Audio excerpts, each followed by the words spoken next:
Hi everyone, welcome to a reading vlog. So this is a bit of an impromptu mini vlog because I just went to Barnes & Noble and got a couple of graphic novels and thought that it would be fun to do a little mini vlog of reading the graphic novels. I wish I had gotten some clips of being in the bookstore, but I didn't think of this until after I had already bought the books and left. But I recently have not really known what I was in the mood to read, and I really want to read, but just like couldn't get into anything. And so when I was at Barnes & Noble, I saw some graphic novels and I was like, you know what, this seems like the perfect solution. Something that will be like a quick win, something that is just fast, easy, light, adorable to kind of build momentum and make me feel successful so I can just keep rolling and read some other things after this. And I think that this is sort of the mood that I'm in. I want something that's just like really cute. So I got 5 graphic novels. Gonna tell you now, I know almost nothing about these. I really just got them off vibes. Some of them I recognize, but still, really just getting them on vibes. 4 of the 5 are the ones that I'm planning to read for this vlog. The 5th one, I'm not really sure, but we'll talk about that in a second. First up, I have 2 graphic novels that I feel like are kind of seasonally appropriate. The first one being Mooncakes, because there's a witch and maybe a werewolf. I don't know, they have ears and a tail, so maybe there's a werewolf, maybe there's baking magic in it. This is purely based on the cover, but it looks really adorable, and I recognize one of the authors, Wendy Zhu, who wrote another graphic novel that I read earlier this year and really enjoyed. It was super cute, so that's why I picked this one up. Next, my other seasonally appropriate one is Blackwater, which looks like it'll maybe have some like spooky forest vibes. There's a dark figure in the background, some ravens or crows or something. I don't know, it looks like maybe it'll be spooky. Then I also picked up The Girl from the Sea, which looks like maybe there's a sapphic romance with a mermaid. I don't know, but Molly Ostertag wrote the Witch Boy series, which I read a couple of years ago, which was adorable and wholesome, and I loved it, so I thought I'd give another one of their books a try. And then the last one that is on my TBR for this video is Check Please Volume 1, which is about hockey. I think there is a character who loves baking and he joins the hockey team and like bonds with the team, and that's about all I know. I have heard that it is super adorable and very like heartwarming, and you know, they all end up bonding and it's super cute. That's about all I know about this. And then the 5th one that I got, which I'm not sure if I'm gonna get to in this vlog, is Squire. So I picked this one up because it looks like more of a, you know, straight fantasy kind of graphic novel. So I do really want to give it a try because I don't think I've ever read a real fantasy graphic novel, but not exactly what I'm in the mood for right now. Right now I'm going for more contemporary fantasy that is just like wholesome and adorable, not super plot heavy, you know? So that is my book haul, my little mini graphic novel haul, and here is my TBR for this video. So I will get reading these tomorrow and talk to you later.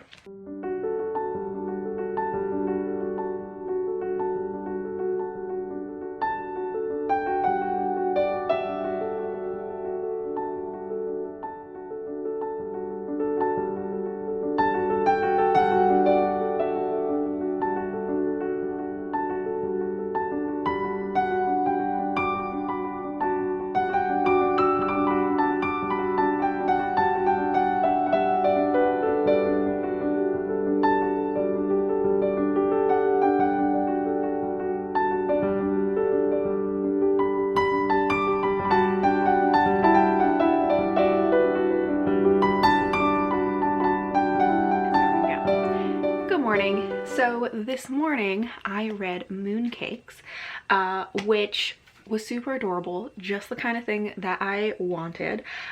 So this is about a witch who lives in a small town. She lives with her two grandmothers who are a couple because her parents died, and so she's living with her grandmothers, and they own like a local witch shop with lots of like magical books in the back and stuff like that. She hears that there is maybe something suspicious going on in the woods, so she goes to investigate it, and when she is there, does find something magically suspicious, but also encounters Tam, who is a werewolf and is an old friend. So the witch, actually, I don't think I said her name. Her name is Nova. So Nova and Tam were friends when they were very young, and then Tam moved away and they lost touch. And now this is them kind of reconnecting. So Tam is in the area for their own reasons, and there is a bit of a romance between them. It is very cute, and yeah, this is just super adorable. I love the grandmothers, the little like witchy grandmothers. One of the grandmothers is Jewish, which I was very excited about. Her name is Neshama, which I think is the Hebrew word for soul, and so when I saw that her name was Neshama, I was like, is she Jewish? And then later in the book, they celebrate Sukkot. They put up a little sukkah, and actually, while I am reading this, it is Sukkot right now. So who knew this was going to be so seasonally appropriate, perfectly lined up. But I just thought that was really cute that they incorporated Sukkot into their holiday. In this, it lines up with another like fall festival that the witches celebrate, and so they have like a big family gathering, some ghosts come back. It's just like very adorable. So I was just very excited to see that there was a Jewish witch and that they actually incorporated like a Jewish holiday, and it wasn't just like Hanukkah, you know? So that was fun to me. Yeah, I thought this was super, super cute. It was exactly what I wanted, just very like light and sweet and fun. I kept thinking while I was reading this, this was the Molly Ostertag graphic novel that I had gotten, because there are things about it that kind of remind me of the Witch Boy books, but it is not. So because I kept thinking this was the one by Molly Ostertag, I'm now in the mood to read that one. So I think the next graphic novel I'm going to get to is The Girl from the Sea.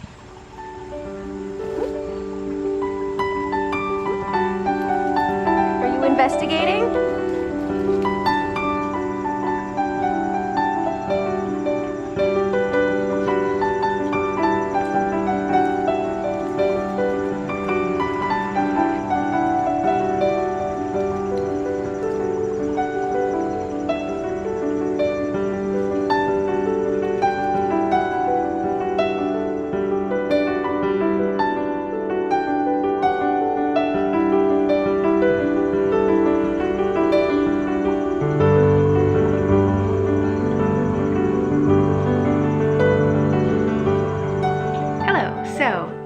Finished another graphic novel.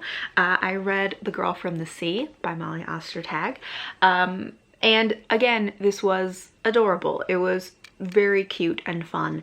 I feel like I'm just going to keep saying that about like every one of these, because that was kind of the criteria for picking them, was that they looked like they would be adorable. So if I am very repetitive, that just means that the graphic novels are doing their job and I did a good job of picking them. So we'll go with that. But anyway, this was very fun. In this, we are following Morgan, who is 15. She lives on an island with her family, and she really feels like she has compartmentalized her life so that she's kind of a different person in different areas of her life, when she's at home, when she's with her school friends, things like that. She also feels like she isn't really able to be her full self, and that she has a whole plan about how she just has to kind of pretend to be a different person and get through things now, and then when she graduates from high school and is able to move away, then she can really be her true self. And part of that is being able to date girls, which is something she doesn't feel she is able to do, or to like share that part of herself with the people in her life at this time. Then she meets a girl from the sea, which I won't spoil too much about her, but a girl from the sea appears, and the two of them have a sapphic romance. They're very cute together. I do feel like the romance moved very quickly, and like to some extent that might just be because it's a graphic novel. It's not like an especially long one, so the nature of the format and just the length of the book, it was going to move relatively quickly.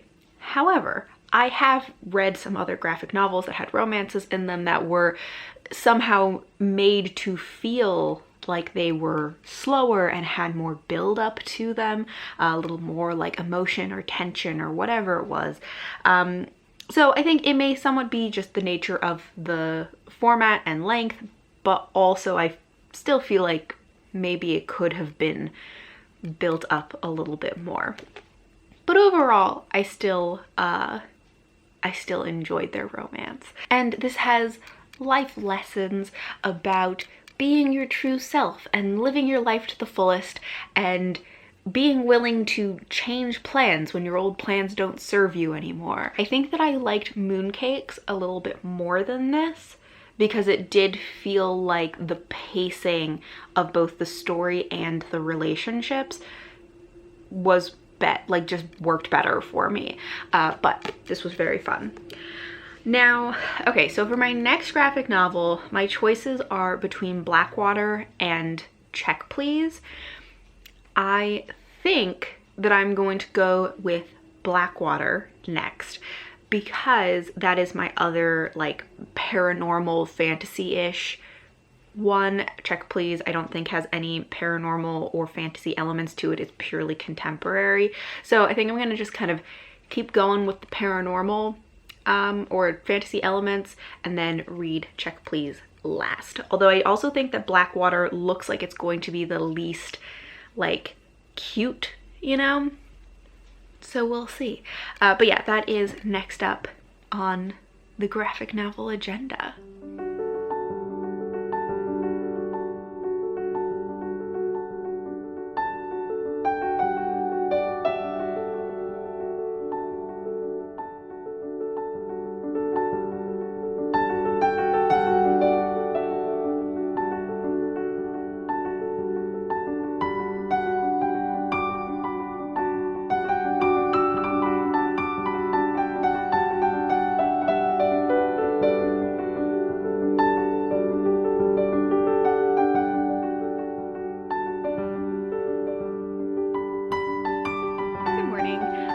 Since we last spoke, I painted my nails and already messed up one of them, but more importantly, I finished a graphic novel. So last night I finished reading Blackwater, and I think of the three that I have read so far, this is probably my least favorite. I enjoyed it, but less so than the other two.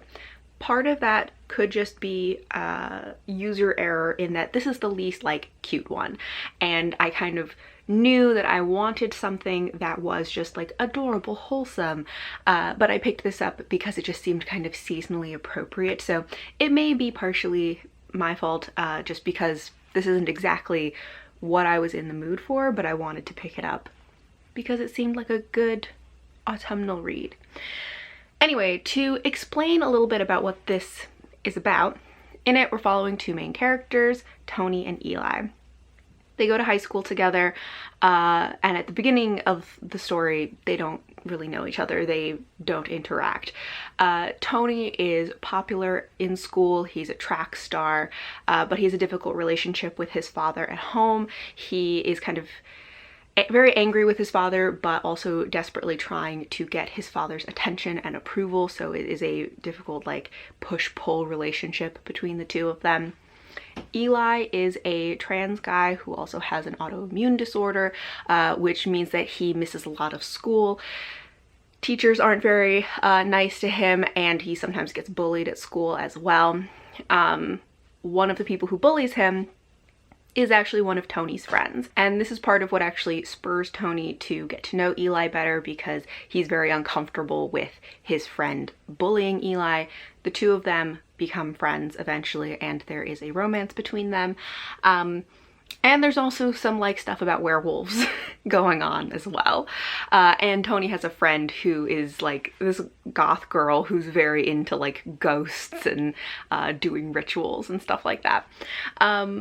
So what is it that I thought about this? Also, one of the things I thought was kind of interesting is it has kind of like an old movie vibe to it. Like Tony as a character has a very like, he kind of has like a 50s greaser kind of look with like the swoop of his hair and like the style that he dresses in.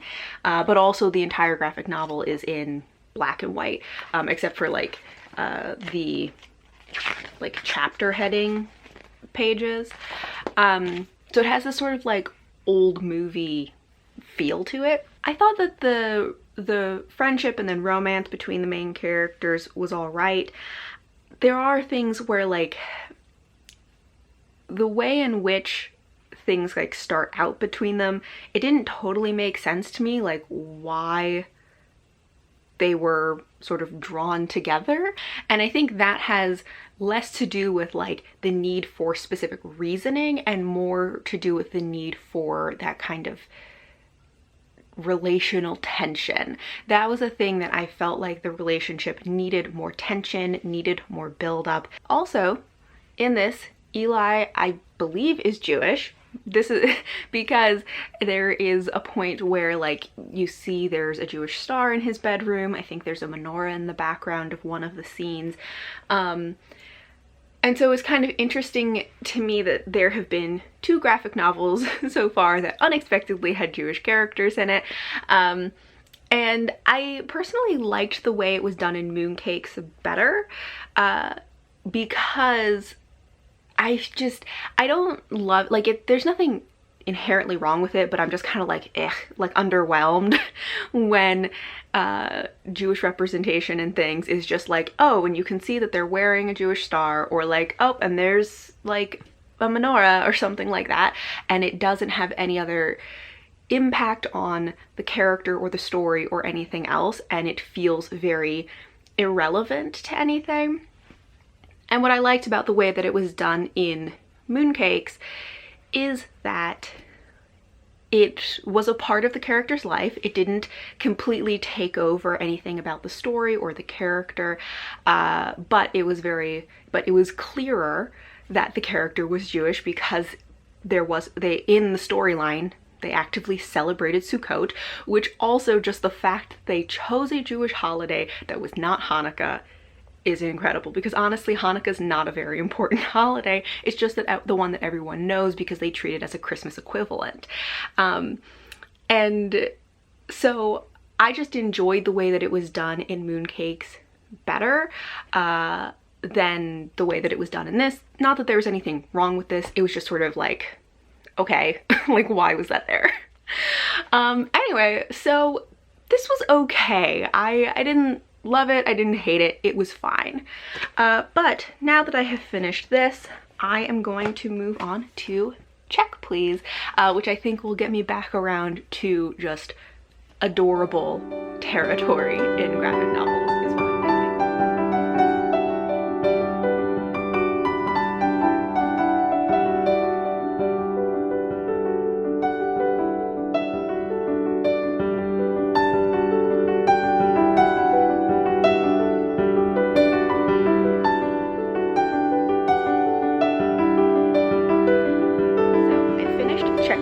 And as anticipated, it was adorable. So in this, we are following our main character, who I'm realizing I don't remember his first name because they only refer to him by his last name, which I think is Biddle, and they call him Biddy sometimes. But we were following him starting out in his freshman year at college, and he is joining the hockey team. Previously, I think he was a figure skater and maybe played some hockey, but this is kind of on a whole new level for him, and he's very nervous about it because he is afraid of getting checked and getting physically injured, which I think is a reasonable fear, but that fear is kind of getting in his way when he is playing. So he joins the school hockey team, and the other players are kind of unsure about him at first because he is smaller than a lot of the other people on the team, because he has less hockey experience, because he's afraid of getting checked, all of those things. But eventually they all come to love him and kind of collectively take him under their wing, and he becomes friends with them, and it's very cute. Another part of his storyline is that he's very nervous to come out to the team because he doesn't know how that will be received. It's received well and is very wholesome. He also, just other things about his character. Our main character loves baking, especially baking pies. There's a point when he's just like, I don't know, whenever I go into a kitchen, sometimes I don't know what comes over me and pies just appear.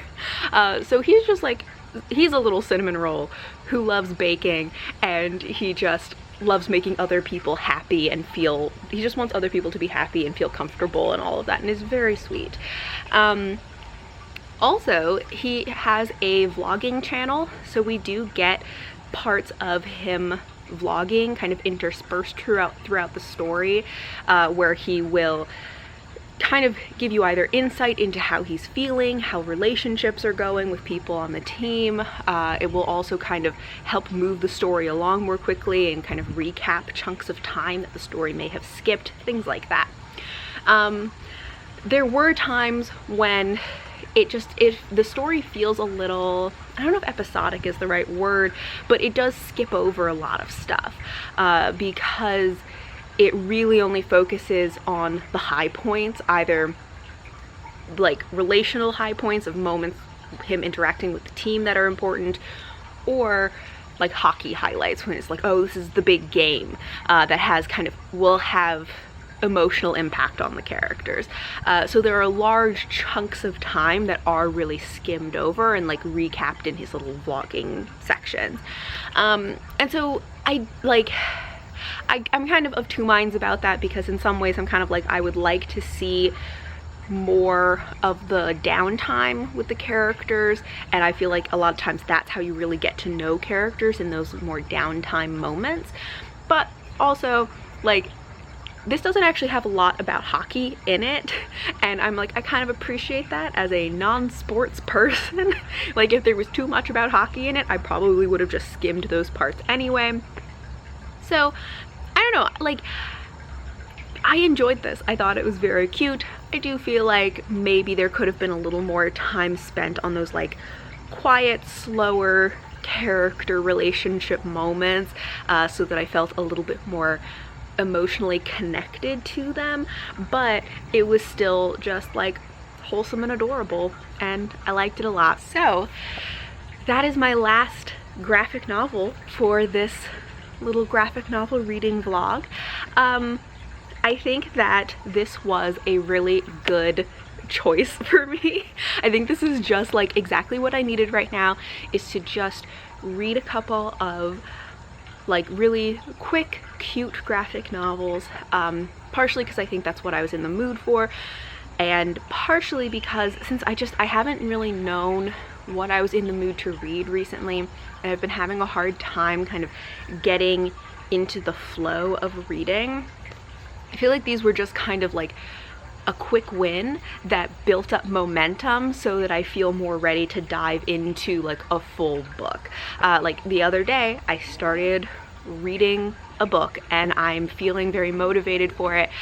So both mood-wise, just wanting something cute and wholesome, and like motivation-wise, this was a good choice for me, and probably something that I will use again in the future if I'm in a similar place of feeling like I'm having a hard time focusing or getting momentum to read, is just something that's a quick win to build that momentum and motivation. Anyways, this was very successful for me, so I'm glad that I did this. I hope you all enjoyed it. Thank you all for watching, and until next time, bye.